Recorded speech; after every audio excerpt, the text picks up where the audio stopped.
Thank you all very much for joining us. I'm Steve Clemens, and I direct the American Strategy Program here at the New America Foundation. It's such a pleasure to have all of you here today in a joint gathering sponsored by Foreign Policy Magazine and the New America Foundation. And we are so thrilled to launch officially the Middle East Channel. Susan is going to say a few more words about it. It's awkward because the Middle East Channel is already a really big channel. To say today, hey, happy birthday, or happy getting born day, when in fact you've been lurking for a couple of months. It's such a pleasure. And what I do want to say just before we have a fantastic program, and before Susan Glasser, the editor-in-chief of Foreign Policy, shares with you her views and thoughts and enthusiasm for today, I just want to commend Foreign Policy, which has become such an important strategic partner of the New America Foundation in so many ways. I work with lots of publishing groups, whether it's Talking Points Memo or Slate or the Washington Post or the Atlantic Monthly or various things. And there are a lot of places that even though they're on the web, they still feel like bricks and mortar. And they still feel as if we're working this. And one of the really great things about foreign policy under Susan Glasser's leadership and Blake Council and others on her team is that you see happening and evolving what I think is the most successful example of kind of network journalism going on that's in a very, very different mode than I think anything else of kind of a mainstream, with a magazine with a long legacy. And I am we're extremely pleased on behalf of Steve Cole, our board, and everyone to be so deeply and regularly enmeshed with FP. We really enjoy it. We haven't gotten to the point yet where we're over the honeymoon. So I want to thank Foreign Policy. I want to thank my colleagues Daniel Levy and Amjad Attallah and Marc Lynch as well in getting this thing launched. Susan's got a long list of other people who should be thanked, but I just wanted to sort of punctuate the point about how thrilled we are to have this going on. And so without further ado, please give a very warm round of applause to Susan Glasser, Editor-in-Chief of Foreign Policy.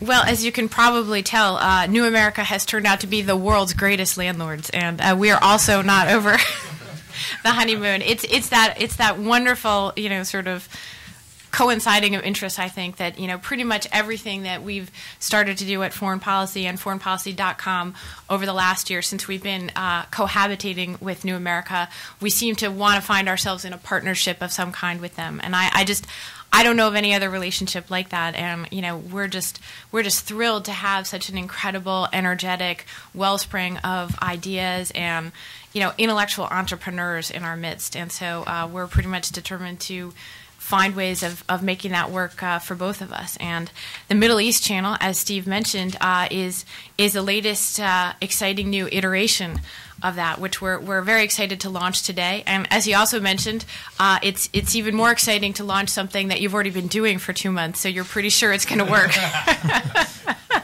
2 months ago, I might have been a little bit less sweeping in my proclamations about this, but I can tell you that it's been a resounding success. There's huge interest out there. I've been thinking back a lot, actually, to the many coffees that Marc Lynch and I had that were sort of the birth of this idea going back into last year. And one of the things that we talked about was, is there room for another thing about the Middle East? Isn't this the most over-covered, over-talked about, over-synthesized and digested foreign policy issue of our time, right? So what's going to be our competitive advantage? What's going to be our contribution? And I think that already in just a few months' time, the results really speak for themselves. Although there's a lot of sound and fury about the Middle East that you can find on the internet, if you actually look a little bit deeper, if you actually click a little bit more, what you'll find is that there are not that many reliable, insightful, thoughtful, unideological homes for intelligent reporting and analysis about the Middle East. And that's what we aim to be with this new entrant into the world of the internet. We are looking to be a place where multiple opinions of all stripes and varieties are welcome into the conversation, where it's civilized, but also where we're adding some value. We're not hoping simply to redigest the same small, meager tidbits of information, but really to add add to a sense by having a strong group of contributors from the region as well as insight from here in Washington. And I think if you look at the 40 articles or more a month that we've been producing, what you'll see is an extraordinary range of subjects, and we're hoping to be able to keep that up. We're hoping that everyone here, will add your input, your ideas, your thoughts, and your contributions to the channel as well. You can also sign up for our twice-weekly emails, which we're producing so that you get a sense of what's on the channel. We're live casting, I believe, this meeting today, and we'll hope to do future events as well. But for now, I wish really just to thank not only our partners here at New America for hosting us today and in general for hosting us, but in particular, I do want to thank Marc Lynch, who has been, sort of the founding driver behind this. As the Abu Aardvark blogger over the last few years, Marc has already made his own indelible contribution to Middle East dialogue on the internet. His insightful reading of the Arab media, his real sense of how that marries with the politics here in Washington has already made him an invaluable resource. And what I see him doing now is propagating that, and his real determination to bring a new generation of scholars and thinkers as well as writers into the political conversation about the Middle East. And I think he's the real driving force behind this in many ways. He also had the brilliant good sense to bring in our friends here at New America into this collaboration. And Daniel Levy and Amjad Atullah have been just terrific partners from the get-go as we've been planning how to make this happen. And I want to thank them as well. They also, everybody here brings a lot more hidden players to the table than the people that you're seeing up front. And I wanted to take just 1 second to thank them as well. Working with Marc at GW has been Maria Cornelian, and she's just been a terrific new asset in this project. And working with Daniel and Amjad here at New America are Jonathan Geyer and Tom Kutch, who, among many other things, have really pulled this whole event together today, and we're very grateful for that. And of course, at Foreign Policy, Steve mentioned Blake Hounshell, our managing editor, and also in particular David Kenner, day in and day out, has just been, sort of living the Middle East channel for the last couple of months and doing a great job. And of course, pretty much everybody else on Foreign Policy, small staff, has been involved with this project in some way or another as we've been launching it. So I want to thank all of them and thank you for your time and indulgence with this. We have a great program here today, and actually in many ways it's really a twofer. Not only do we get to celebrate the launch of the Middle East channel, but the launch of an issue of the print magazine of Foreign Policy that I'm particularly proud of. The cover story, as I'm sure most of you are familiar with, is by Aaron David Miller, who's here with us today, and is really a must-read for anyone who's concerned with foreign affairs, and in particular for anyone who has thoughts about the Middle East. Aaron, as most of you know his biography, I'm not going to dwell on it, but he's been an advisor to 6 different U.S. Secretaries of State. He's been deeply involved with, and really you could say has been living the ups and downs and the roller coaster ride of the Middle East peace process for the last several decades. And the piece that he's written, I won't step all over it except to say that it's something really unique. It's part personal memoir. It's part urgent call to action to President Obama, and it's part very stinging critique of the conventional wisdom that has shaped thinking here in Washington about both the urgency of the Middle East peace task and what is accomplishable in that task from now on. And that's going to be sort of the subject of our conversation here today. I'll leave it at that. I know you guys are all here and want to get your questions in too, and I'm going to turn it over to Marc Lynch to moderate. I would just say that when you do get a chance to ask questions, please make sure to give us your name and your affiliation if you could, so everybody knows where you're coming from. And again, many thanks for coming out today, and enjoy afterwards a reception. So, thank you.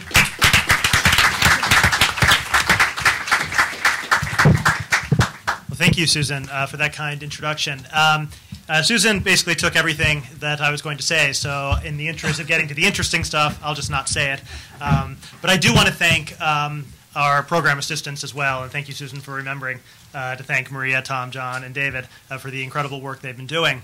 I think that I would just want to go directly to this extremely interesting discussion that we're going to have. And we're going to do this in the format of a guided discussion, which is why I'm sitting down here and not standing up at the podium. I'm simply going to pose some questions to each of the panelists about the idea of Middle East peace and whether it is a false religion, and try and then ask a series of more guided, more specific questions to try and elicit maybe a sense of what this means for there to not be a peace process, if that's where we're going, and then open it up to the floor and hopefully have a stimulating and useful discussion with all of you here. I think that most of you are probably here because you read Aaron David Miller's fantastic article in Foreign Policy Magazine and featured on the Middle East Channel, The False Religion of Middle East Peace. And I think the reason that it's generated as much attention and debate as it has, and it most certainly has, both in terms of the audience numbers that we know about, but also just in terms of the amount of discussion across the blogosphere, on the street, in policy circles, I think it made such a splash, both because it was well-written and interesting, but also because it taps into something deep, a notion that after all these years of trying and failing to bring about Middle East peace, and after the frustrations of the last year with the Obama administration trying so hard, that maybe it is time to take a step back and rethink first principles. In other words, if you bloody your forehead by running into the wall a few times, is the answer to move back and then run faster into the brick wall, or is it to maybe try something different? And so what I'd like to do to try and get at some of these questions is to begin by simply turning the floor over very briefly, 5 minutes, to Aaron and just ask you to say a little bit about what were you thinking when you wrote this piece, what were you trying to achieve with it, and what has most surprised you, if anything, about the response that you've gotten? Yeah, I would open with just a few comments. Washington, and this is based on my own personal experience, and by the way, I'm not here to sell you anything. You can accept these arguments or you can leave them behind, but they're based not out of textbooks and libraries. They're based on real-time experiences and real-life experiences, and one of them was that Washington essentially lives in an inbox. I spent 20-plus years of my life trying to come up with things to do, and the reality is a lot of that was done without thinking, without rigorous, disciplined thinking about what made sense and what didn't. 16 years, I would argue, 8 under Bill Clinton and 8 under George W. Bush, we have been, and maybe this is a tad exaggerated, we have been failing. America has been failing in a part of the world that is increasingly critical to its security, its prestige, its credibility. We failed in peacemaking. We failed in war making. And the reality is, if you are a great power, and I believe, I'm not a declinist, I believe in the power of American diplomacy and, if necessary, the reality of projection of American military power when necessary. Thinking is extremely important. Now, that is not a heretical thought, but it's an important one because there has been too little thinking. This is a cautionary tale. It's a cautionary tale because it's conceived, and Rob Malley will attest to this. He was there 10 years ago, 2 months from now, July 13th, 2000, in which the Clinton administration, filled with believers, including myself and the president, went to a summit without thinking clearly what to do there, what not to do there, what to do if the summit didn't succeed.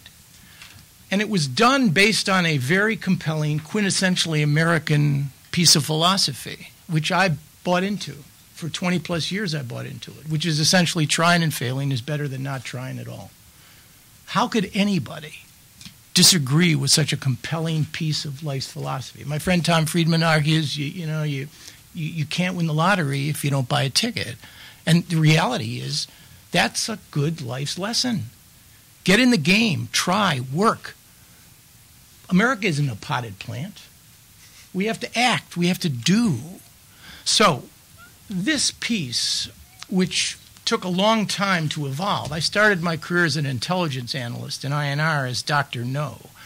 I then, working for Secretary of State Baker, bought into Dr. Yes, because here was a guy who knew what to do. And I would argue, frankly, we haven't had a serious foreign policy in this country when it comes to this particular issue, and that was only a 4-year run, since Bush 41 and Jim Baker. But I bought into this, and I saw Baker.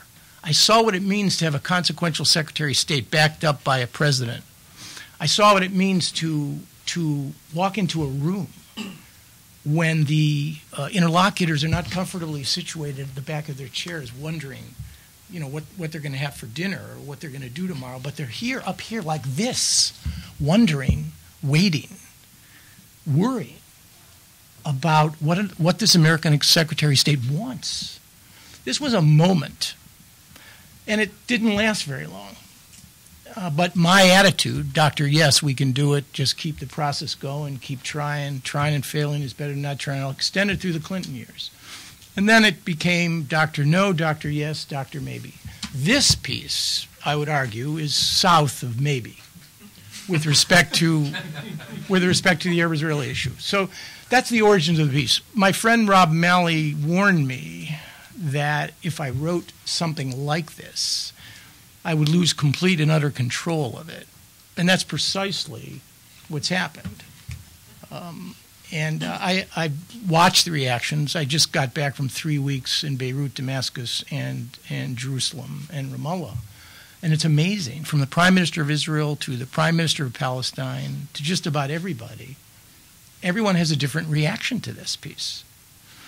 But it's important that you understand, and I'll conclude with this comment. This is not an RX for disengagement or abandonment.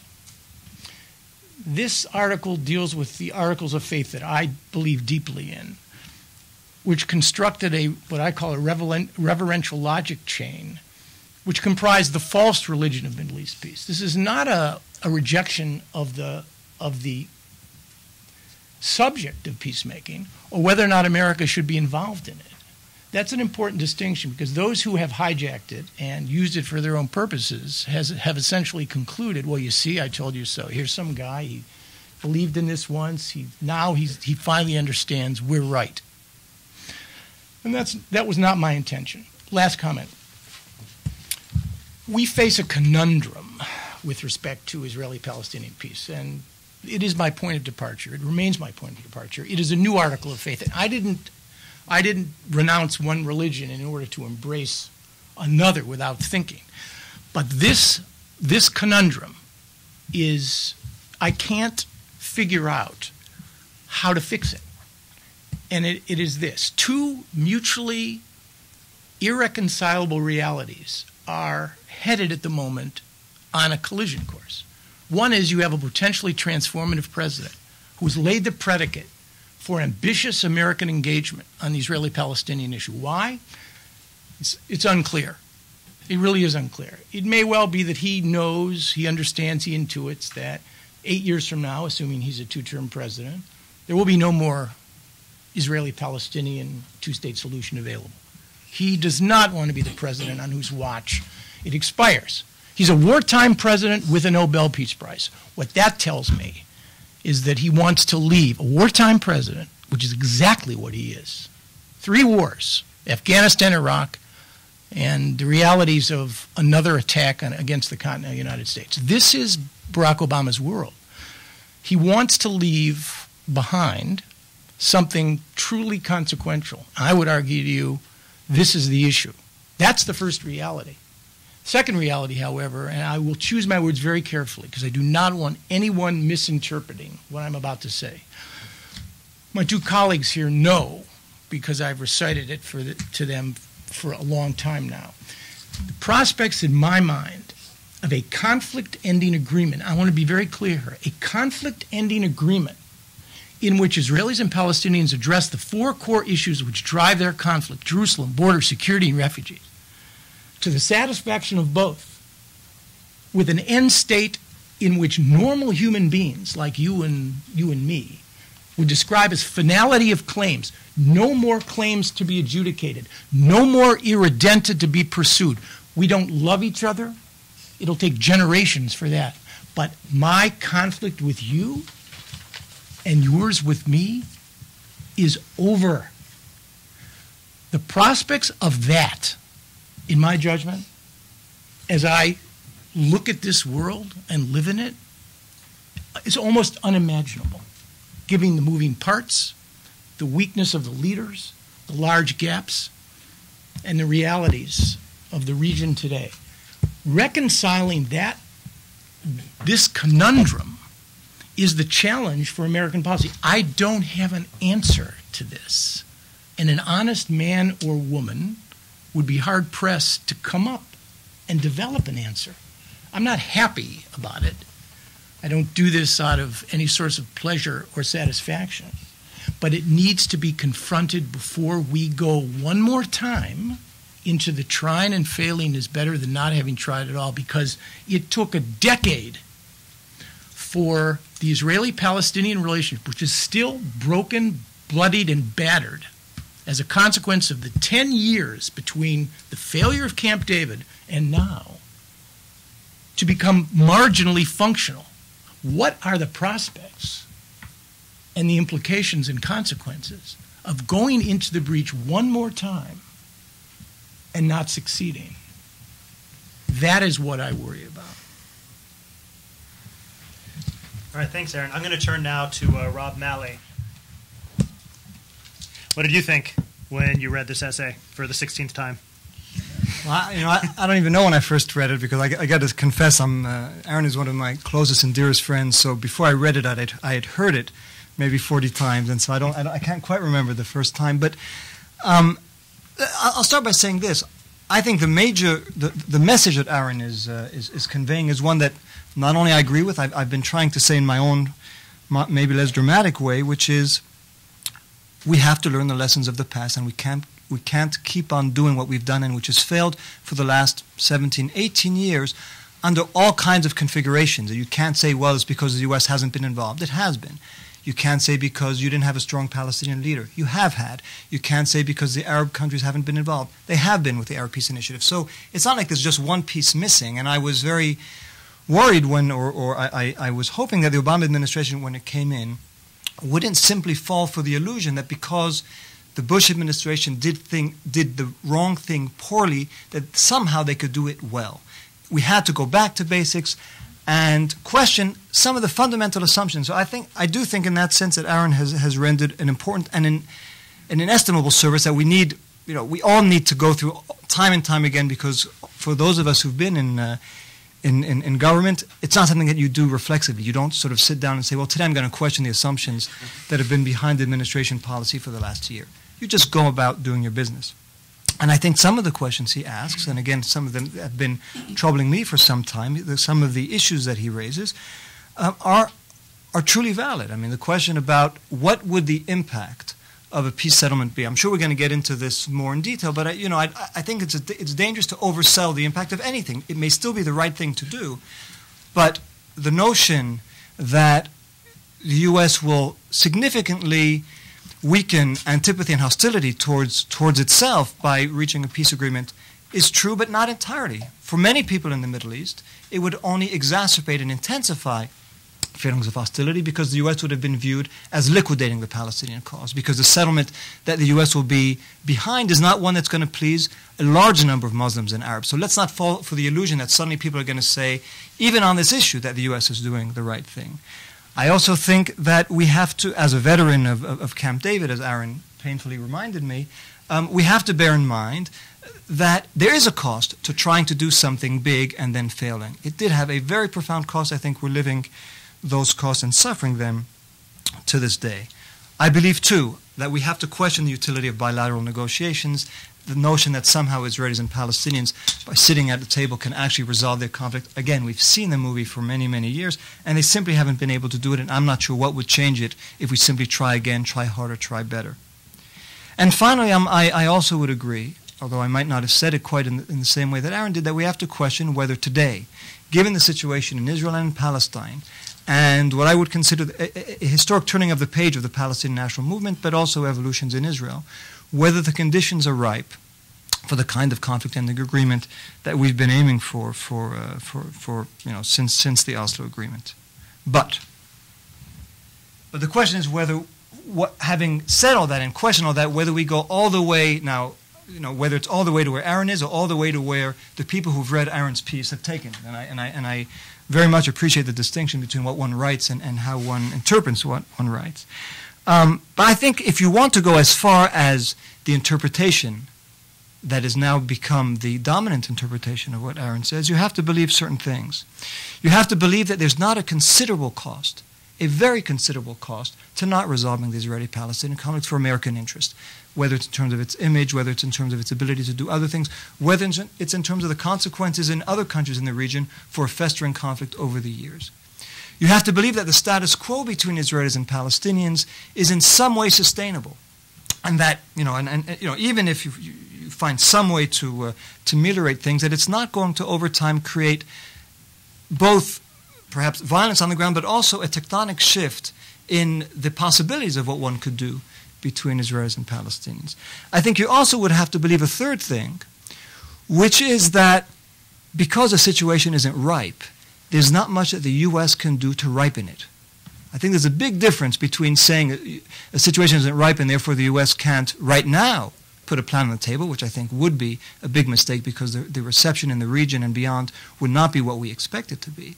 But it's very different to say that and to say, but therefore there's nothing that the U.S. can do to ripen it. I think there are a number of things, again, I hope we'll get into it in the conversation, that the U.S. could do to change the situation so that, in fact, its intervention would be much more productive. So you asked me what I thought when I read and reread the piece and thought about it. Well, given that I think in order to reach those conclusions, you have to believe these three pretty fundamental propositions, the thought that came to my mind is that it takes a lot of faith to become a non-believer. All right, now we'll turn to Daniel Levy. Same question. It's getting late on a Friday night. I don't think it's a good time for me to go into being a believer or non-believer. I have to also admit to being a card-carrying member of the Aaron David Miller fan club. So I didn't have a good response to the piece. But for me, it asked the vital questions that anyone who goes into doing this should ask. And I actually agree with two-thirds of the descriptive analysis. I disagree with Aaron on the US national interest piece. I think Rob's right that done the wrong way, which, by the way, I don't think you can actually get there doing it that way, Rob.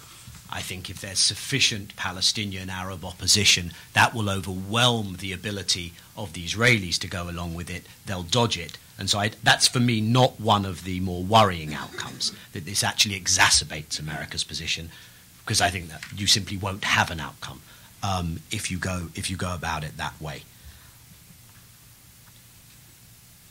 The part that did most confuse me was that the region has got nastier, more complex. There's no magic option, and that this has sufficiently little to do with how America is positioned on the Palestinian issue and the Arab-Israeli issue, that that's not been one of the major fueling factors for all of that. I don't think it's coincidental that every CENTCOM commander since 9/11, Franks, Abizaid, Fallon, and most recently and most noticed, General Petraeus, have all pointed to this as one of the strategic priorities because of the overall impact on the environment in which America operates. I don't think it's a coincidence that when the 8 grey beards, Sandra Day O'Connor doesn't have a beard, so anyway, I don't think, who asked to go away and produce the Iraq Study Group, came up with very Israel-Arab-centric conclusions when it came to addressing what else can be done in the region. But to be honest, I don't start from the premise that America has to do this in its own interest. I start from the premise that you don't have a better option. And I'll explain perhaps why I think you don't have a better option. I think America has 3 options. I don't think imposing a solution on Israel is an option. Israel is not Serbia. and you're not going to do what NATO did, thankfully. So I think you're left with three options. One is more or less the status quo. However, I think there's a structural dynamic at work, which means that the status quo is not a static status quo. The status quo is a deteriorating status quo. An entrenched, now this isn't because Israel's particularly evil, this is because a 43-year-old occupation begins to take on some very, very ugly aspects when the occupying power has to do more and more and more to justify and defend the indefensible. And you're going to be tagged with that. So the status quo, to the extent to which, and obviously here we may disagree, to the extent to which it reflects on the US, I think will reflect in an increasingly bad way. So you've got the status quo option. The second option you've got is to say, listen, we can't solve it, and we don't want to pay the price for being seen to be the facilitator, for being seen for American responsibility, for being the enabler of Israel and Israel's role, blah, blah, blah. So our other option is let's distance ourselves from it. We can't solve it, but maybe we can, maybe we can just distance ourselves from the occupation. I think that's a harder domestic political reach. I don't particularly like it as an option, but I also think it's a harder domestic political reach than trying to solve it. I think maintaining over time an American position which successfully distances America from the occupation is almost impossible.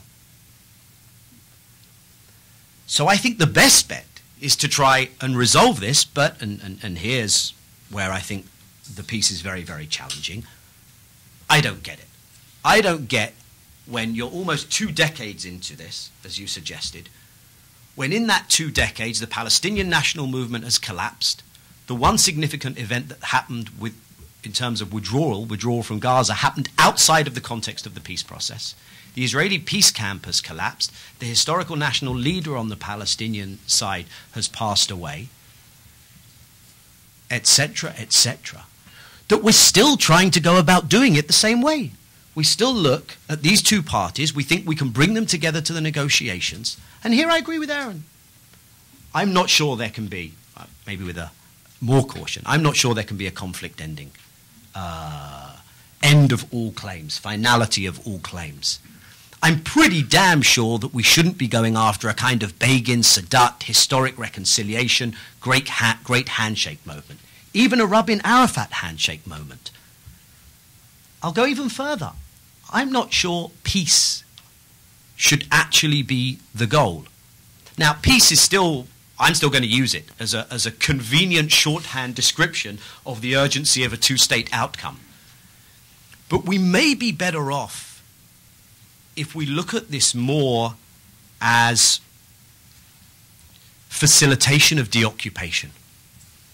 How do you get a deoccupation reality so that you can create the physical space for there to be a Palestine and for there to be reconciliation in the future? But I'll leave it at that. Well, thank you, all the three of you, for those opening comments. And now we're going to start trying to dig into some of these issues a bit more, and so the time constraints on your answers will be more rigorous. And I thought that, Daniel, you left us in a very interesting place, and I'd like to build off of that with this question of the facilitation of deoccupation as an alternative to peace. Aaron, it struck me that your end state was something of a straw man. This, getting to conflict-ending agreement, addressing all core issues, the satisfaction of everyone, the finality of claims, and everyone gets to have a pony. That's not going to happen. Everybody agrees that's not going to happen.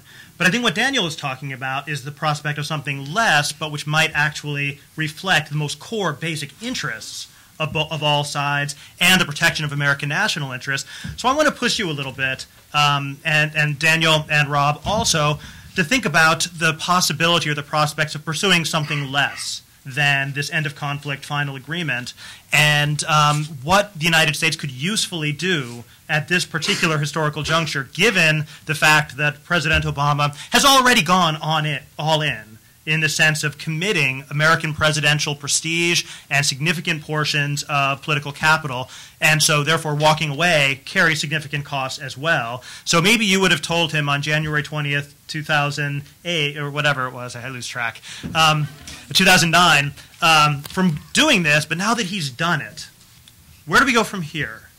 And perhaps I'll just go back in the original order and Yeah, I mean, you didn't mean to do this intentionally, and I'm certainly not going to take credit for the power of my logic or the compelling character of my prose.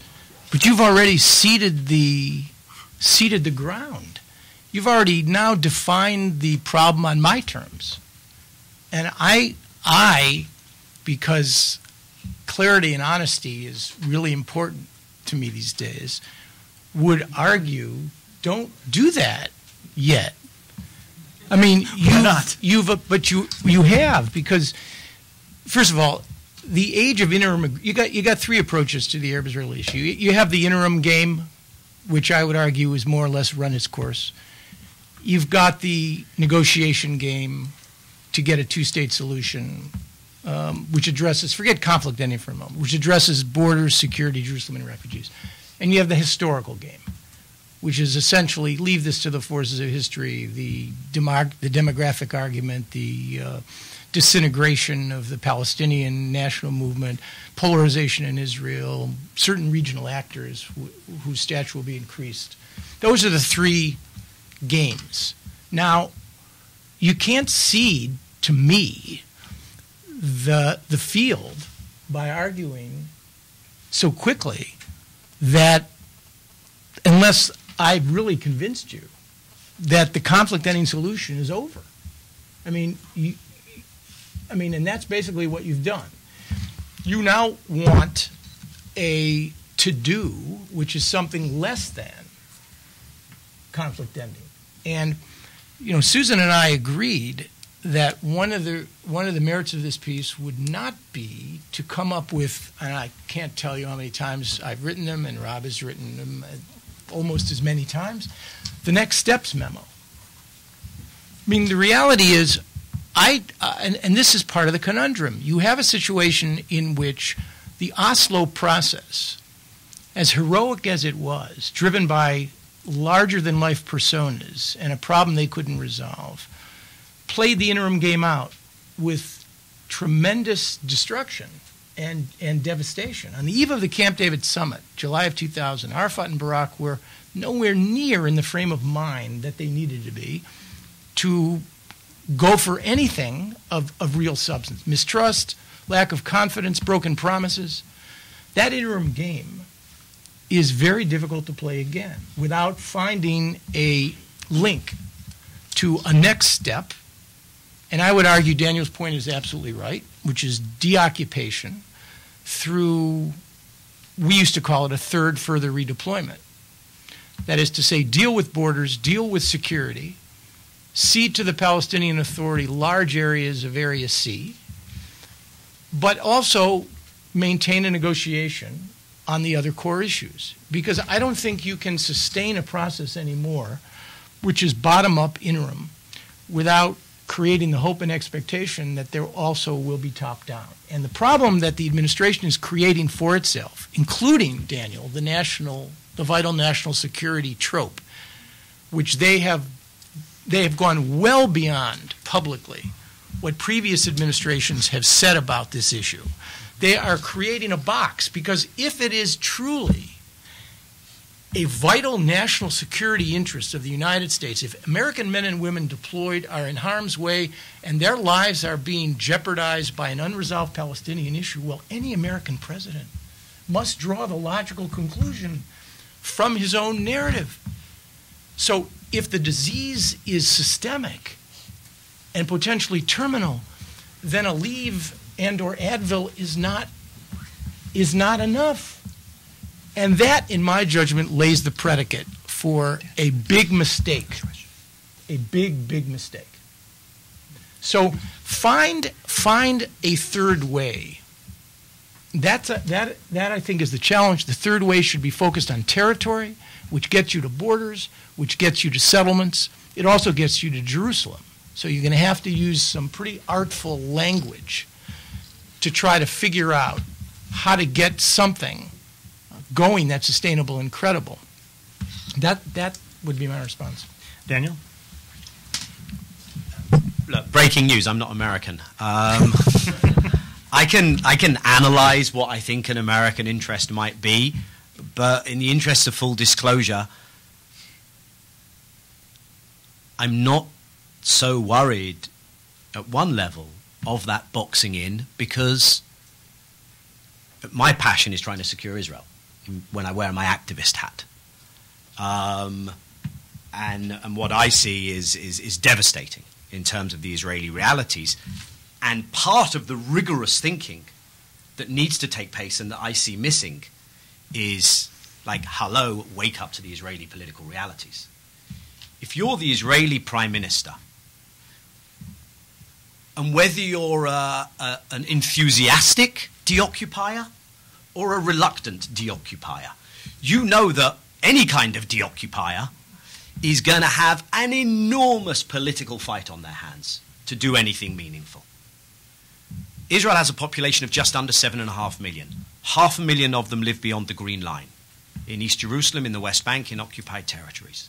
They are not all ideologues, but they, together with their political sympathizers, together with activists in political parties, together increasingly, as my colleague here, Eyal Press, in a great New York Review of Books piece pointed out, also up on the Middle East Channel, in the IDF, in the Israeli Defense Forces, that is a foreboding political reality to have to face. If the flip side of it is that you wake up tomorrow not planning to do deoccupation, you'll have people telling you that this is a nagging problem, that eventually the world won't accept it. Israel is going to look like an apartheid state, in the words of the current defense minister, Ehud Barak. The world's not going to accept it. Terrible things are going to happen to Israel. But the reality you wake up to is a blue sky, and invariably in Israel it is a blue sky. A blue sky and everything's okay. Unless that disincentive structure changes, I don't see how you can summon the political capacity in Israel to change that. And so, unless America is going to be part of changing that disincentive structure, I don't think you can achieve anything.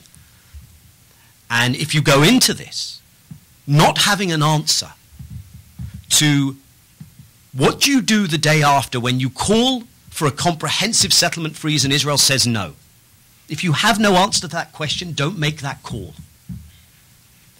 If you have no answer to the question of what to do the morning after when you put whatever plan it is on the table, and you're not greeted by a resounding Israeli yes, then don't go forward with that. You have to be able to sustain American filiality to whatever American plan would be put forward, and to be able to, in meaningful but reasonable ways, I'm not saying drop Israel as an ally by any means, but you have to be able to sustain some kind of expressions of displeasure that play out in a smart way on the Israeli side. I don't know how I got there, but, well, but there you go. But I just want to say what I was planning to say before before Aaron's point, the last point. I'm not talking in terms of an interim agreement, and this is part of, we're locked in this language. As soon as I said not an all claims conflict ending agreement, this is interim, this is FRD3s, I'm saying let's break out of that. We've lived in that language for so long. Maybe we have to go comprehensive. Maybe it can't be done without involving all the actors. But deoccupation for me means the conversation being a conversation with Israel about how can we address your needs, because the idea that the Palestinians can address all your needs is not reasonable. So how can we address your needs in order to get out of there? And it may end up being, not that it would be implemented over time, but whatever would be put forward would take time to get an Israeli yes. Can I just comment on this? I mean, I think, I think Aaron's right in that it's not as if most people agree that an end of conflict solution is impossible. That still is the stated goal of all the parties who are involved in this. Nobody is, I mean, with some minor exceptions. And I think the debate we're having now is whether, in fact, the goal of ending the conflict has not been the biggest obstacle to ending the occupation. That means because we have been in this mindset, we have to have finality, we have to end the whole conflict. In other words, Palestinians can't have any more claims about refugees. Israel can have whatever claims it has that it wants to maintain. That has been an obstacle to doing what both Daniel and Aaron are talking about, which is ending the occupation. Now, there's a reason why people have spoken about end of conflict, and I think it's a genuine reason, which is if you're an Israeli, you do have this fear that, okay, we're gonna turn over land to the Palestinians now, but they don't accept us, and in 5 years, 10 years, 20 years, 30 years, they'll come back and they'll challenge it. Now, when Prime Minister Netanyahu speaks about the need for the Palestinians to recognize a Jewish state, it may well be pretextual. It may be that he thinks he found the best way to hinder any progress because that's something the Palestinians can't give, but it sounds very reasonable. It sounds reasonable to President Obama. He's now saying it almost all the time. Jewish state sounds reasonable to Israelis, and therefore he's found maybe the best deflection. But the reason it's such a good instrument is because it resonates so broadly with the people of Israel, the Jewish people of Israel, and therefore we can't sort of take it lightly. It's that there is this profound desire on the Israeli part to close the files of 1948. The refugee file of 1948, the recognition of the Jewish state of Israel, which is born of 1948. But, to put it crudely, they want to do it by paying a 67 price, dealing with the borders. Now, I don't know what the answer to that is. That, I think, is one of the dilemmas that we never really confronted because, and I think Aaron would agree, when we were both together in the administration, we looked at the issues like refugees, the 48 issues, those were issues they'd take care of themselves at the end of the day. I'm not so sure that's the case. I'm quite sure it's less the case today than it was then, precisely because of what's happened to the Palestinian national movement. You don't have the figure that Arafat was. You don't have the cohesion that existed, so you have different voices. But I think on the Palestinian side, it's a problem because they're not about to say we're going to end the conflict. But wait a minute, we haven't resolved what was at the heart, at the crux, at the origins of the Palestinian problem. And on the Israeli side, I think it's very hard for them to say, okay, we're going to end the occupation, turn over the land, even though we know that this problem about Palestinian claims about refugees and return have not yet been conceded. And so I think part of the problem is to find the right balance. How do you address the issues of 48 in a way that are not threatening to the Israelis, but nonetheless satisfy what I think are very profound aspirations on the Palestinian side for more than just a state. The desire for a state is a pretty recent demand on the Palestinian side. I mean, it's much shorter than the demand for justice and redress for all the harms that they suffered. Statehood was sort of a way, a convenient symbol, an instrument to try to get all the other things they wanted as well. And I think that's the kind of debate that certainly we never had in the 90s, and I think it is what Netanyahu is expressing very strongly. It's what Hamas and others are expressing very strongly on the Palestinian side by saying, you do what you want. But unless we resolve the question of the injustice that was created in 1948, you're not going to get peace. And so I think that's where Daniel is if I could interpret where this is headed, is are there ways to say not everything has been resolved, but at least the two sides can live in peace, they could have a peaceful coexistence, and leave it to future generations to resolve these other issues. I'm not sure that an Israeli prime minister, that the Israeli people can accept that, but those are the choices I think we have to discuss. But I'd like to push this even farther because, I mean, if we take Aaron's argument seriously, and yours, and even to some extent Daniel's, what you come away with is the impossibility of a negotiated agreement that's going to solve these problems, whether it's interim, final, end of conflict, or anything else. But it seems to me the logic of the argument is that we need to be thinking about what happens if there are no negotiations, if you simply do end up having serious negotiations. And I think that this is where Aaron's article is potentially the most useful. This is a false religion which is to be overthrown. What replaces it? And what are the costs that will be paid by the United States, which I do care about, should this happen? And I find it interesting that in the discussion to this point, all of the possible outcomes are still being couched within the terms of a two-state negotiated agreement, which we perhaps can't get to. But there are other possibilities. Daniel talked about the long, grinding, kind of the unsustainable status quo. That's one. Another is the one-state solution that many people are talking about today, which I don't find plausible given the realities on either side, but is certainly making increased headway in at least on certain communities.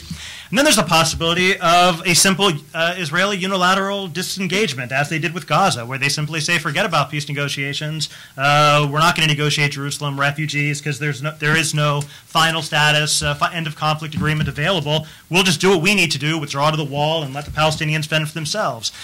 These also seem to be options, and I think we need to push farther than simply saying that what we've tried in the past hasn't worked, with which I agree. So don't put me on that side, on the adversarial side of that discussion. I agree with that. The question is, if this doesn't work and if it's foolish to start again, then what do we do? How do we smash the frame and try and get to this dealing with 1948 issues if we're not going to do it through the existing framework of the peace process? And that's something I'd be, in a genuine, not polemical way, be very curious to hear. What is a world without a peace process? Anyone? Well, I mean, look, we are in an investment trap. You need a mic. We're in an investment trap in this region. We are bogged down in two costly and unpopular wars, neither of which seems to me is going particularly well in the relationship between the application of military force and the creation of sustainable political structures.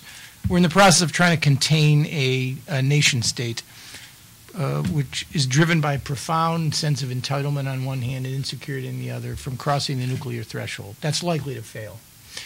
We just saw it 2 Mondays ago and last Christmas.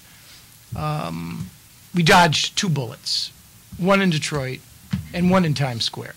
Now, no one here knows what the impact of another conventional successful attack on the continental United States will be for this administration.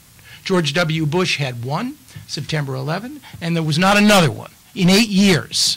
All right? In 8 years, however much credit you want to attribute to fortuna or preemption or luck or whatever, there was no attack against the continental United States since September 11. You have a Democratic president whose security credentials will be challenged, whose administration may or may not recover depending on the magnitude of the catastrophe. And if, in fact, the organizing principle of a nation's foreign policy is to protect your homeland, if you can't protect your homeland, frankly, who cares about the peace process? What difference does it make? You've got an angry, dysfunctional, conflict-ridden region in which America is now stuck as a kind of modern-day Gulliver. I'm not saying that the Israeli-Palestinian conflict isn't important. The question is, how important? What is the source of Arab and Muslim anger against the West? I know what the polls say. I know this issue resonates with a ferocity and an intensity in a divided Arab world and creates unity and anger and rage against the West. I know that. Whether Shahzad had Palestinians on his mind when he drove that van into Times Square is a highly arguable proposition. I suspect his contractors were thinking more about predator attacks against Pakistani and Taliban militants. So what is the world without a peace process? I mean, you've seen it. You've seen it for the last 10 years. Now, it's not good. It could be worse, but I cannot bring myself intellectually and honestly, having written all those memos all those years about the terrible things that will befall American interests if we don't solve the Arab-Israeli conflict, as if this is going to fix everything. If it would, if we could fix this, I'd be much more supportive. And just for the record, my 3 articles of faith, I'm not saying it's not an important issue. It's probably not the most important. I'm not saying that negotiations can't work. If the Israelis or Palestinians are prepared to pay the price, and Americans, which they are not, which they are not prepared to pay the price, yeah, negotiations could work. And America can have a critical role to play with some context and with some ownership. So a world without the peace process, I mean, I think you've seen it. Now, can it get worse? Can we translate that and say that means that we shouldn't engage in the peace process? No. Okay. No. It's just we shouldn't. My friend Gamal Halal, who's not here, but I will invoke his name because he's really good at this. We have a tendency to rush toward disaster. We're good at this. We really are good at it because it plays to our we can fix anything view of the world. And I'm simply suggesting be smart, be tough, be fair, but above all, be careful. Rob? I mean, again, I agree with that. I'm not sure what the conclusion is. I think I think we need to take a deep breath. I think the Obama administration went too quickly, assuming, as I said earlier, that it knew what went wrong in the past. It's just going to do better, but it was the same process basically. As you said, I think there's agreement with that. Now, Aaron says if it could be done, he would do it, right? So even then, I mean, so the relative importance of the peace process may not be that critical an issue. If everyone agrees that it would be better if there was a peace agreement, I think that's hardly disputable. I think everyone would agree if there's a way to do it, the U.S. should do it. So that comes to your question. What are the alternatives? First of all, I have not given up on something more comprehensive. As I said, I think we just have to think about it differently. You mentioned, or I mentioned as well, the 48 refugees. I think we have to, one of the illusions that we have to drop is the notion that all the parties know the outcome. It's only a matter of getting there. That's actually one of the articles of faith that I think we all need to demolish. We don't. If we knew the outcome, if the outcome was self-evident, we probably would be there already. I think there's some pieces that have been missing. Pieces that have been missing, as I think there are ways of addressing refugee concerns, but not involving return.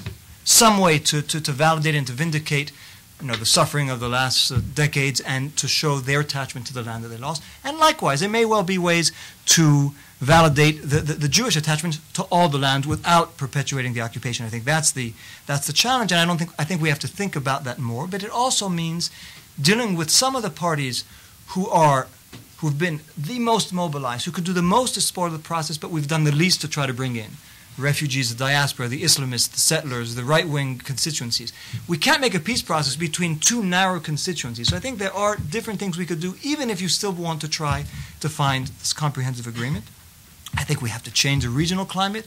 The notion that the U.S. is going to do something at a time when Syria, Iran, Hamas, Hezbollah, plus the echo chamber of Al Jazeera is going to be unanimously against what the U.S. is doing, seems to me to, and when Egypt, Jordan, and others are sort of losing steam, seems to me to be a complete illusion, a myth. And so I don't understand why we'd be continuing in that way. We have to change the regional landscape. In other words, we have to do a lot of homework that we haven't done now, even though we may have the right intention in the end that the U.S. is going to have a bold initiative.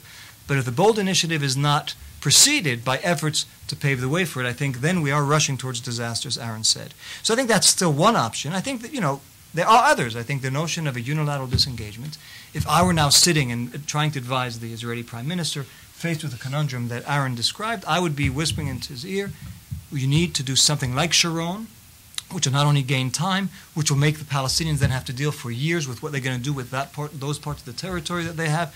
Call it a state. That would be a great gift, in fact, I think, to Israel, to have the Palestinians have a state. For the Palestinians, it's a different matter because they wouldn't have sovereignty over all their territory. But that's, I think, an option that is out there that at least addresses some of the issues. I think I think that the notion of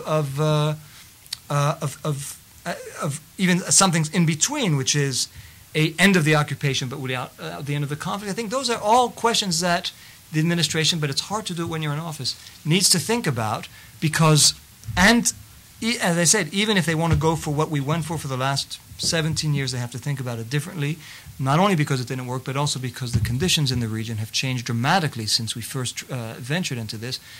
And the U.S. credibility, leverage, authority has also dwindled dramatically since those days.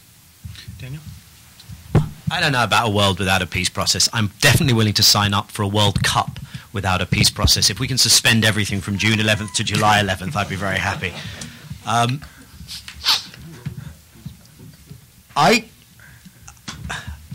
I actually find it a little bit sad that the administration has stumbled upon a way of maybe thinking about this and doing this differently and isn't embracing it.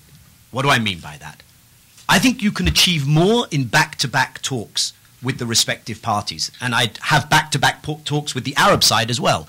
If you already have a Palestinian leadership so emaciated that after years of struggling for the PLO's independence, they have to go back to the Arab League to get permission to go and have a talk with an American special envoy, I would say make use of that and actually structure in a conversation with the Arab parties. But rather than looking at back-to-back talks as saying, wait, hold on a minute, maybe we have more leverage independently with the Israelis and with the Arabs and with the Palestinians than they do with each other. Maybe the asymmetry of the negotiating process is unhelpful, and it's better if this is led by us. Rather than taking that as a new discovery, they're saying, oh, God, we've got to get into direct negotiations as soon as possible. I think that's a little sad. In other words, something that's negotiated, but not primarily with each other, primarily with third parties. What are the alternatives? And here, you know, Rob's right and about this Israeli fallback position, and it's now back under discussion in Israel. You know, if you'd have asked me in 2005, 2006, I'd have said it's pretty clear. We're going to get a two-state solution because the Gaza withdrawal has proven that you can unscramble the egg, that Israel can withdraw unilaterally.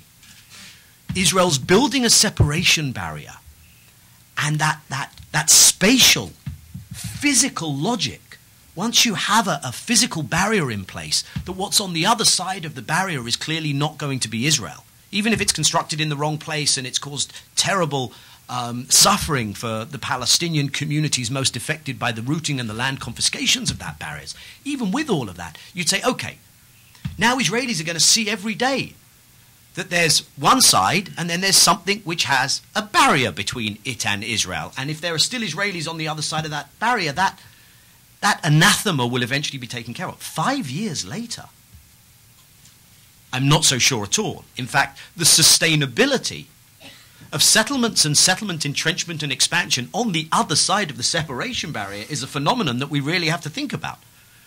As well as, of course, the lessons learned from, commonly perceived as being learned from the Gaza withdrawal. So we're not there. We're not in that fallback place. We could eventually swing back to it. But for me, it's nowhere near as automatic as it would have been a few years ago. So what to do? I think the best option we've got is to have a negotiation that looks much more like what I just described than what people are trying to get back into now. I agree with Rob's distinction between an end of occupation and an end of conflict. When I talk about deoccupation, I'd say comprehensive. It has to include Jerusalem. There would have to be rules of the game on the old city, rules of the game on refugees, but not absolute finality. I agree with the way Rob looks at the region. You can create ripeness, but yeah, this is the other thing. You can't do this without getting your hands dirty. There's no sanitized, disinfected way forward.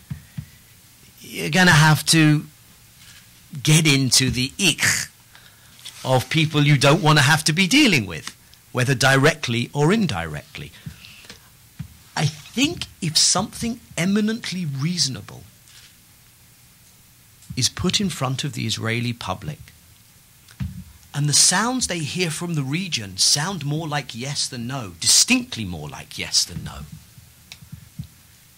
And if America can manage the marketing and the politics of this, not on their own, by the way, this shouldn't be a solo effort, I believe in the capacity of the Israeli body politic and the Israeli public to come up with a yes. But only if they're asked the right question, and only if they're asked it in the right context.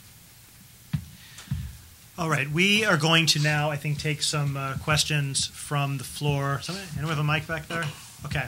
And what I'm going to ask is that you identify yourself, that you keep your question very brief. There's a lot of people here, and I think we're going to take a few questions in batches before turning to the panel. Right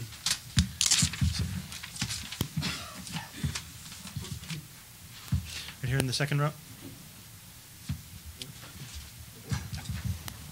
Thank you. My name is Fadil Salamin. I work with a blog called Palestine Note. My question is about the deoccupation process.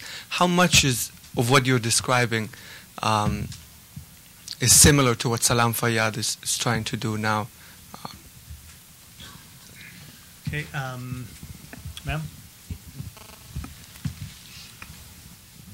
Hi. It seems to me that another way, what you have to do is stop the slide. The Israelis think the sky is blue and things are stable. In fact, things are not stable. They're not stable in Gaza. And you need to, if you can't cut back on the settlements, you need to stop them from progressing. Maybe the reason that the first Bush administration was more successful than subsequent administrations is it was clear that James Baker was not, or at least to us in the great outside, that James Baker was not a great fan of Israel's, and neither was George Bush, compared to Clinton, say, or George Bush II. And that when they threatened to withhold money for the settlements, it seemed to be apparent that they could make good on that threat. And the Israelis moved a little. And maybe if you thought about stopping the slide and getting the American administration to push Israel a little harder, we now don't just have AIPAC, we have J Street. There are many of us who will say that AIPAC doesn't speak for all of us. Okay, thank you. Don't forget to introduce yourselves. This is not my day job. I'm an attorney and a physician. All right. One more, sir. Yeah, Chia Chen, freelance correspondent, businessman. I have a process from 2 years ago. Until Levy said the occupation, I think it's time for me to put on the table. And but very briefly. Okay, very brief. Yeah. Force peace, to negotiate peace, and to final peace. Force peace is to do your the occupation. What I mean is have UN peacekeeping force.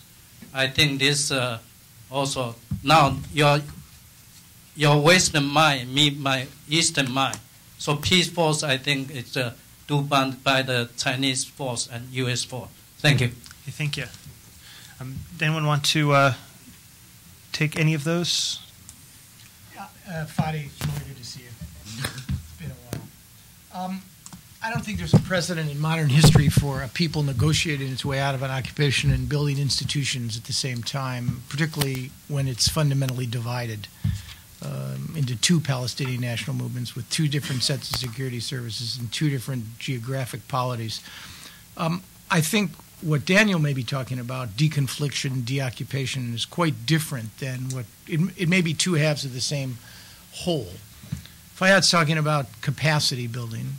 He's not talking about unilateral declaration of independence. He knows that that would be a manifestation of Palestinian weakness. To declare a state over which they have no control is not showing the best side of what Palestinians are capable of. It's not one-hand clapping. There's an Israeli set of obligations which deal with how much security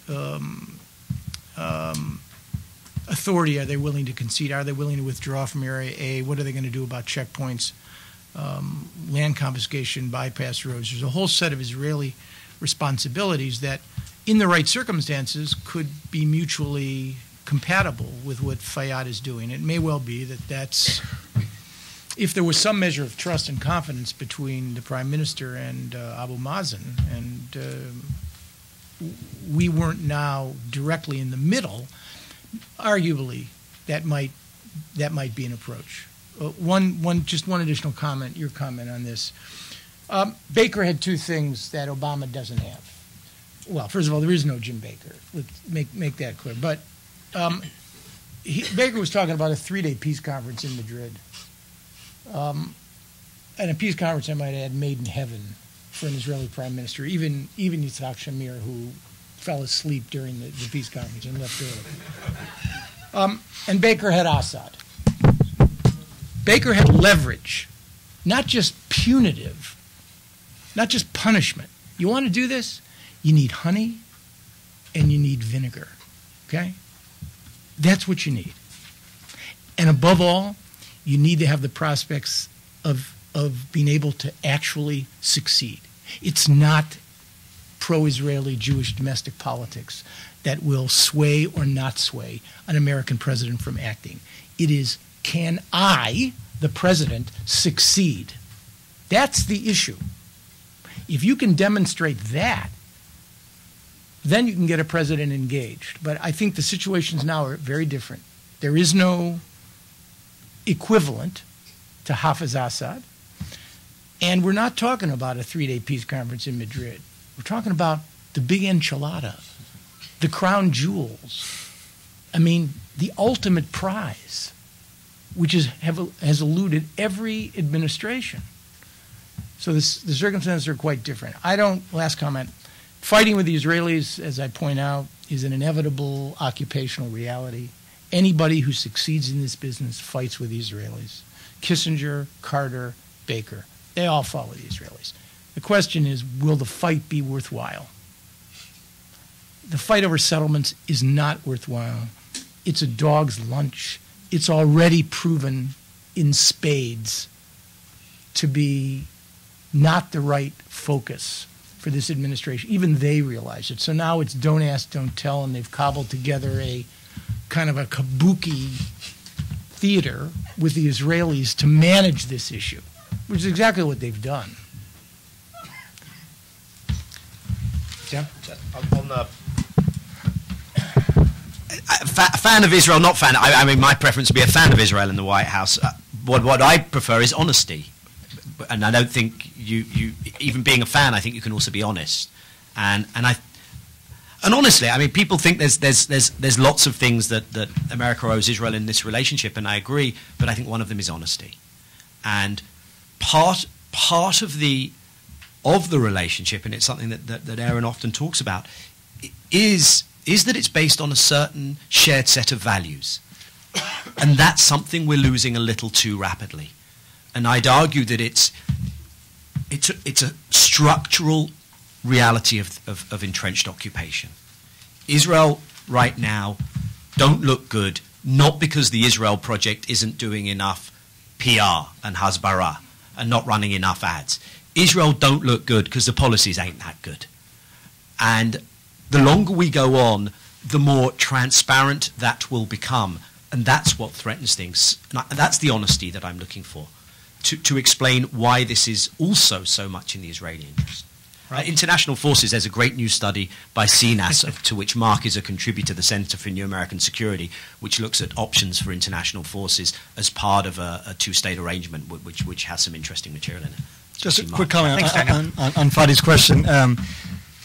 One of, I think, Ariel Sharon's greatest victories, and he might have had a few, is that he's managed to convince the world of the proposition that the Palestinians have to prove they're worthy of a state before getting one, worthy of independence before attaining it. And that, as Aaron said, is, I think, almost without precedent. I can't think of a situation of occupation where the party occupied had to prove under occupation that it actually could govern itself. I mean, it's an extraordinary thing, but in a way, the seeds of that contradiction were planted when the Palestinians accepted to create the Palestinian Authority. So maybe it was inescapable. That's not what Salam Fayyad is doing, but I think we have to be careful not to fall into that trap. Well, let's put all the effort into boosting the Palestinian Authority and institution building, because they'll get to a point where it will become inevitable that, well, no, that's not the way things work in history. That's not how it works. Now that, again, I don't think Salam Fayyad is necessarily falling into that trap. I think the trap would be that what is a non-solution is what I hear some Europeans talking about much more than Americans, which is the notion, let's recognize, in a year we'll just recognize the state of Palestine. Fayyad will have done this great job and we'll recognize it. It's not what Fayyad is asking for, but it may be what he gets. And for me, if I were Palestinian, I would think that's the worst punishment. If I were an Israeli of the right wing, I think that's the greatest reward. You have a Palestinian state. You've completely done away with the demographic threat. You've completely put all the focus on, okay, now they have 50%, whatever.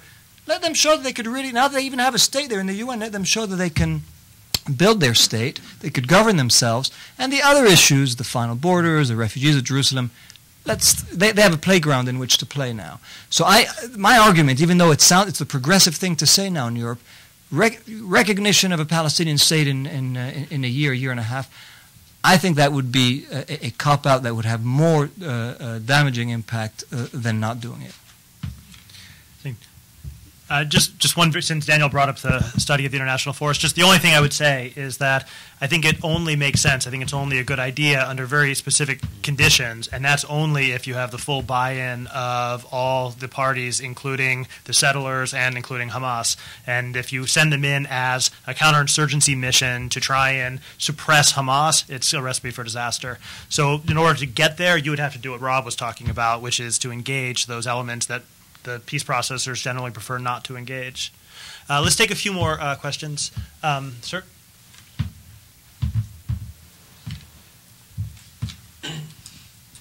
Benjamin Tua, Counsel for the National Interest.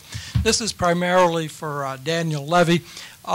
In your view of a solution, or interim as it might be, based on deconfliction and deoccupation with some understandings on refugees, Jerusalem, and territory, and the territory part being defined or implemented via the separation barrier, how would you deal with the settlements and the need to provide some measure of security for the settlements?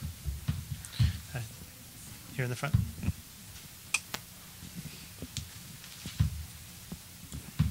Thank you. Yasmina Amri from the Saudi Press Agency. I know it's quite alluring for the U.S. to be the one, especially this administration, that kind of pledged so much for the Middle East to be the one to solve this thing. But you didn't really touch on what the Middle East involvement, the key players there are in this. I mean, what track would they want? And realistically speaking, I mean, not as a moderator for what the U.S. wants to happen. If you can kind of touch on that, please. Thank you. Right here.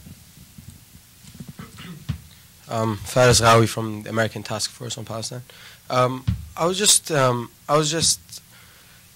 agree with Daniel about that proximity talks. Actually, my personal belief is that proximity talks have a much better chance at succeeding due to the difference in power. And when the two sides sit at the negotiating table, the Palestinians have a lot of incentive to make compromises, but the Israeli side does not. And I think proximity talks have the potential of solving that problem. Do you think it's possible to make the point that proximity talks are good for themselves and not just as a stepping stone to direct negotiations? Is it possible, because this has become very part of American, like all the officials are saying this as a stepping stone. Do you think it's possible to reverse that and focus on proximity talks as an end in themselves? Not an end, but a means to do that. I mean, you're all influential people. Do you think it's possible to do that? We're going to take just a few more, since this is going to have to be the last round. Right here. Hello there, Jeremiah Sato, Eurasia Energy Associates. I was hoping that we could talk about economics and how it affects this administration and the topic at hand. And let's go in the back.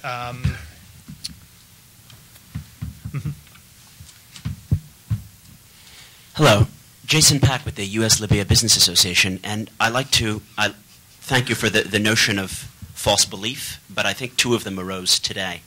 The first is that the failure in the Oslo process is directly responsible for this new and unworkable climate, both on the Israeli side and the Palestinian side, or a push to the right. I'd like you to address that. Maybe that's a false belief, and we don't have to buy into it. The second false belief is this notion that somehow things are intractable on the ground there in Israel and people won't accept American engagement and there's not that much we can do to modify it. The lady who spoke in the first round brought up the question of Baker and Bush 1 affecting Shamir during the 91-92, both settlement and non-retaliation to the Iraqi Scuds. This is an example that shows the Israeli public is apt, very apt, to respond to American pressure by fundamentally changing its beliefs. I'd like you to address those two conundrums. Thanks, Jason. All the way in the back. Against the wall. Thank you. My name is Rachel Streitfeld. I'm a lobbyist at J Street, and since I work in Congress, I want to know if any of you think that what Congress says matters. This is a conflict that is about diplomacy, I like to believe still. And diplomacy is about signals. Congress sends some interesting signals, and I want to know, what impact those have in your opinions. Let's take one more in the back, right there. Yeah. And then we'll have a final. So there's clearly a lot of intellectual power and experience in this room, and I want to recognize that and thank you all for that, for this very provocative discussion.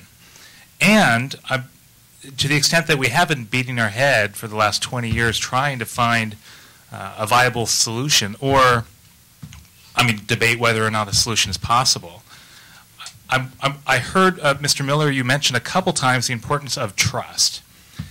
And I'm wondering, in your vast experience and in these negotiations, face-to-face with these people, what is your sense of what it would take to really establish trust, not just with the principal negotiators, but the masses at large?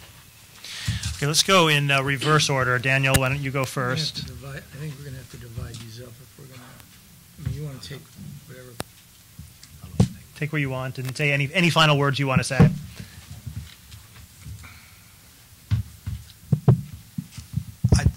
I wasn't advocating the separation barrier being the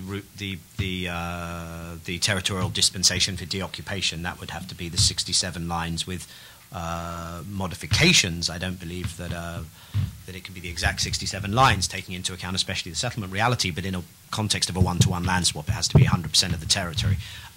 What you do with the settlements is those that are on the other side of the border, traditionally at least what we've thought of doing, would be evacuated. As I've said, that's a really, really hard political stretch in Israel.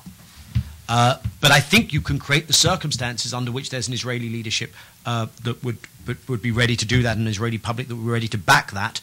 By the way, that's been the Israeli negotiating position. It's not the Palestinians have said you can never leave behind a single settler. I assume if there were left behind, then one would not talk about armed and distinct communities. There would have some residency rights, perhaps retain their Israeli citizenship. It's not a path that's been very seriously explored for understandable reasons. Maybe it should be explored. I'm not sure.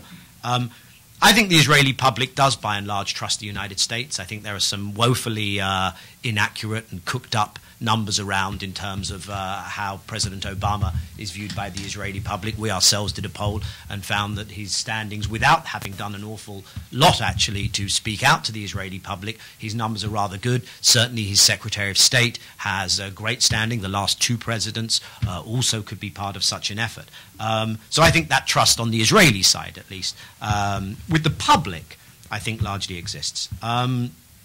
I want to let Rob and Aaron tackle the others. On proximity talks, I just say, look, we're going to have crises in the plural, and that might be the opportunity to switch and actually make something of the existing format of the proximity talks, but it won't be an easy transition. I don't want to go on any further because it is getting late. Rob? When a process like this one has really has failed for so long, there are two natural reactions. One, which is the one that most people have had, which is, well, we got to try it harder. And as I've said, I think that's a mistake. And the other is to say it can't be done. I think what we're hearing today, at least and I think that in some ways there's a consensus, I'm sure there are many differences, is that it's not that. It has to be a rethink of the way, of the paradigm, of the assumptions, not to give up, but to go about it differently. And I think and some of the questions that we heard today, what does the Arab world want? I don't have the answer to that. I think that's one of the things that was neglected, certainly during the 90s. What's the Arab world role? What would getting Arab endorsement of an American initiative do for Israeli public opinion? It's something that hasn't truly been tested. What is the role of U.S. pressure on Israel? I'm not sure that I would agree that the track records that the U.S. can truly influence Israeli public opinion, but I think it's one of those factors that we have to rethink. The issue of what kind of talks. I completely agree with what Daniel said. Rather than sort of have it be the fallback position, rats, we didn't get direct talks, let's get proximity talks to get to the direct talks we want. it should have been seized as an opportunity, because I think right now you could look at proximity talks as a gateway to direct talks, which I think is actually sort of going backwards, or as a gateway to U.S. initiative under the right assumptions. I don't know precisely where the administration is going, but I think it's one of those things that we need to think about. But my basic point is this, and I'd conclude on it. So many of the assumptions, even beyond the ones that we've been discussing today, that were underpinning the peace process in the 90s are no longer valid. You know, the peace process was premised on the existence of two united, homogeneous entities, Palestinian and Israeli, which no longer exist. It was premised on a relatively stable balance of power in the Arab world, which is undergoing tectonic shifts, and I've only mentioned some of them. You have to speak about the role of Turkey, the role of Iran, outside actors who are having more influence to a large extent than the inside actors. It was premised on the reliability and influence of quote-unquote moderate pro-Western Arab countries, whose influence is dramatically declining. And it was premised on strong, credible, authoritative U.S. leverage, which has collapsed as a result, well, of many things, but in particular of the Iraq War. So if those were the assumptions that were guiding what we did in the 90s, and none of them today is relevant, then at a minimum, I think, as I said, we need to take a step back, take a deep breath, and do some of what Aaron is calling for, which is to question conventional wisdom, lest we repeat the mistakes of the past, only this time with even more serious consequences. One sentence before Aaron. When I say deoccupation, this is an imperfect analogy, but partly think in terms of East Timor and Bosnia and Herzegovina and how they came into being. East Timor and Bosnia, and how they came into being. All right, penultimate word to Aaron. All right, I'm going to end on an uncharacteristically hopeful and not negatively annoying note. Whatever I think about this, that, and the other, there are two realities which I think are true and will remain true. Number one, neither the Israelis nor the Palestinians are capable of taking a step on their own to break open the frozen table. So unless there is an act of violence, some disruption, which sets back the administration's timetable, I would argue to you, and I'm not recommending it, I'm simply reporting, that sometime between now and year's end, the administration will, in fact, do something quite significant. Proximity talks leading to direct negotiations, in my judgment, if I were doing this, I would argue the following. Proximity talks is all we can get right now. It's an intelligence gathering mission. It's designed to have George Mitchell keep the process alive, gather what information he can. I would then talk to Abu Mazen, and I would say, look, at the president, and Abu Mazen is coming here. The president would say to Abu Mazen, look, you want me involved in this? You're going to have to sit down and authorize your negotiators to sit down with the Israelis. That's stage two. Proximity talks will morph into direct negotiations. Direct negotiations is due diligence. It's what the lawyers would call due diligence. It will provide a decent interval so the Americans can say we're not imposing.